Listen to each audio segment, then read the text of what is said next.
Mindset, blessed love, manners, and respect. Want to greet the item in the divine name of His Imperial Majesty, Emperor Haile Selassie the First, and also Empress Menin the First, Holy Emmanuel I, King Selassie I Jah, Rastafari, one more day above ground.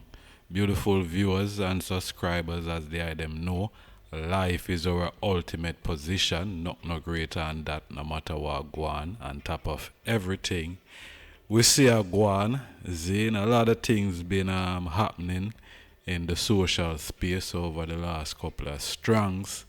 And yeah, I want to look upon a thing here. Sizzla Kalonji and Vybz Kartel. Who would you pay more?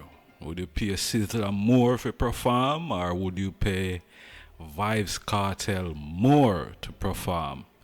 And you know what? Well, obviously people have, their favorite artists, so people might show favoritism and so on. But don't be biased. Don't be biased. Who would you pay more? Would you pay Sizzla Kalonji more, or would you pay Vybz Kartel more to perform? Now, pardon me, there are factors that would make an artist probably get more money on a single event than another artist. There are factors, there are things that would make that possible. Zin? And we are go look into these things. Alright? So, but we want to run a brief little background or foreground and the two bridging them. Two different artists in the same genre though, Zin, because both artists do reggae and dancehall. Sizzla is, as we know, is a Rastafari reggae artist. That is how him started out. Zin, and Vybz Kartel is a dancehall hardcore artist. Okay, so two different artists, Zin, but in the same genre. Okay, yeah, cause both of them do reggae and dancehall. Yeah. Okay, so a brief little foreground on these two individuals. Let's start with Vybz Kartel, born Adidja Palmer on January 7th, 1976 in Kingston, Jamaica, is one of the most influential figure in dancehall music, known for his sharp lyricism and provocative style. He has shaped the genre with his innovative sound and cultural impact.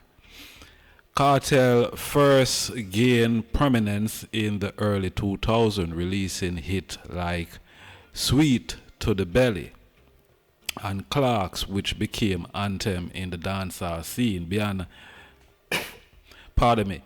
Beyond music, he has been a controversial figure, with his career marked by both artistic success and legal battles. Despite being or was incarcerated for several years, Kartel has remained to release a lot of music, over the years, and he's doing quite well for himself, and he's on the road right now. So that's a brief foreground of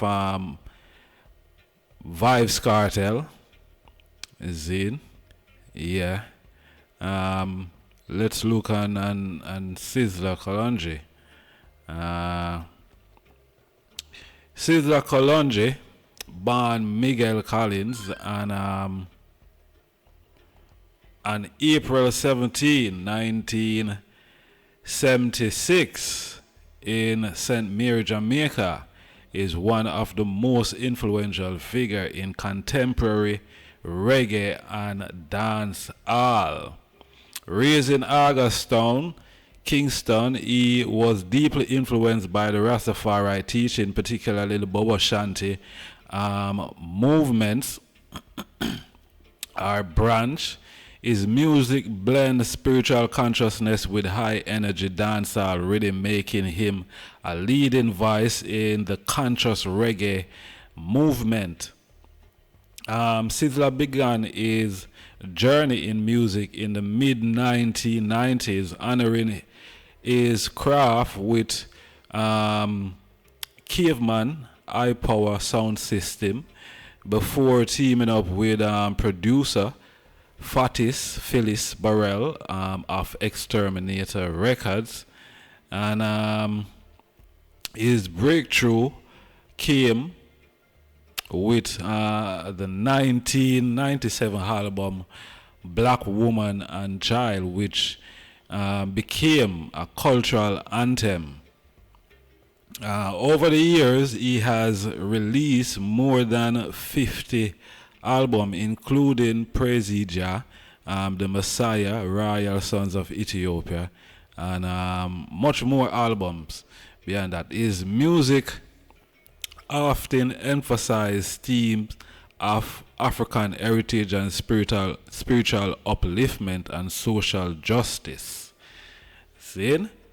So thus a foreground of the two artists in question, and we saw a lot of things in the social media recently about an event that was taking place in Trinidad.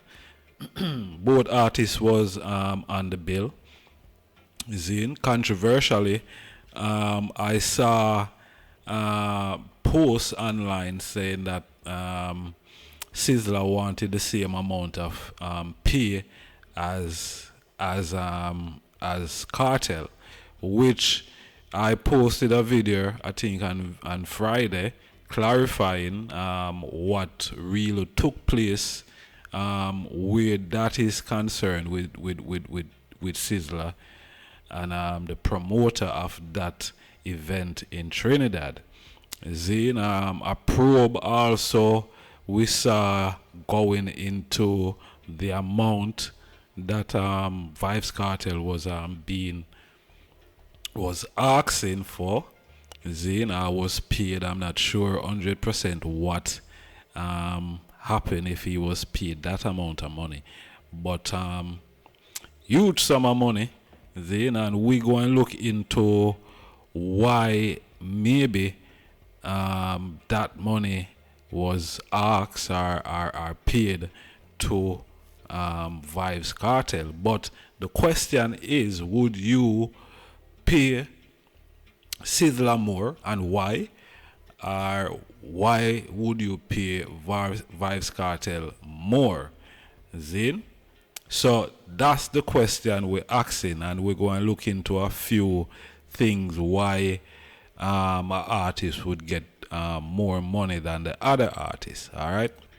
So yeah, these artists are two artists that is well experienced in the business. They understand how the music business operate. And why one would probably get more money than the other. Both of these artists understand that, but there are people outside of the people who are fans, basically, who do not understand why a next artist would get more money on a single performance that both artists performing on. Is it? So both of them understand that, and we go and look now into the factors why an artist would get more than the other artist. Okay, it's not rocket science, is just understanding. So let we look into a few things here. One, popularity and demand. See? Popularity and demand. Both artists is two popular artists. Both artists are on demand. But who is on more demand at the moment? That is the question. Also, but popularity and demand, let's look on those two. The more well-known and in demand an artist is, the more they can charge. If one artist has a stronger fan base and greater influence in the scene, promoters may be willing to pay more for their presence. All right, so that are one factor where popularity and demand is concerned. Performance and experience and reputation. All right, let's look on those two things now. Performance, well, three things basically. Performance, experience, and reputation. All right. Artists with a track record of electrifying live performance often command higher fee. If one artist is known for delivering high energy, immersive shows, they will likely to be valued more. All right. Branding and marketability. Artists who have established a distinctive image or movement, whether through their storytelling, visual or cultural symbolism, often attract higher paying gigs. The ability to resonate with audience beyond just music play a role. All right.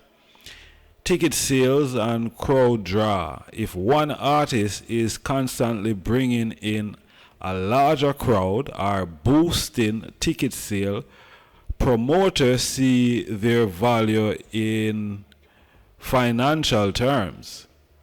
Even within the same genre, our audience pool differs. All right. Industry connection and negotiation power. A well-connected artist are one with strong management may secure better deals. It's not just about talent, but also business acumen. All right. Merchandising. These are additive. Merchandising and additional revenue streams. Some artists earn extra through merchandising, VIP experiences, or sponsorship deals tied to the event. If an artist has brand partnership or unique selling points, their earning can increase. All right.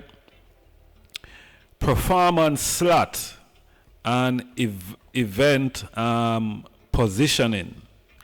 Headlining artists usually earn more than supporting acts. Even if both are in the same genre, their positioning within the lineup matters. And I heard about performance and slots and headlining and so on regarding this whole thing. And as you can hear, headlining the show, all those things have to be taken into consideration. It will pay more to the artist who is headlining the show. All right, let's continue. Production and representation. An artist who invests in stage production, visual effects, and storytelling can justify higher fee. Presentation enhances the experience, and promoters take that into account. All right. So these are the things that you know, could let artists earn more than a next artist. See? So let's reason in the comment section. Let me know your views and thoughts based on what the item here. And who would you pay more? Would you pay Sizzla Kalonji more, or would you pay Vybz Kartel more? Let me know your thoughts in the comment section. All right, manners and respect and peace and love. And yeah, big up them two artists. Yeah, I guess they, them a do them thing for their fans, Zine, worldwide. All right, so manners and respect and peace and love, and let we keep the fire burning. And as always, unity is our collective goal. You know what I mean? Unity is strength always. So peace and love, manners and respect again. Jah Rastafari. Smash that subscribe button. See you on the next video. I just start the mindset.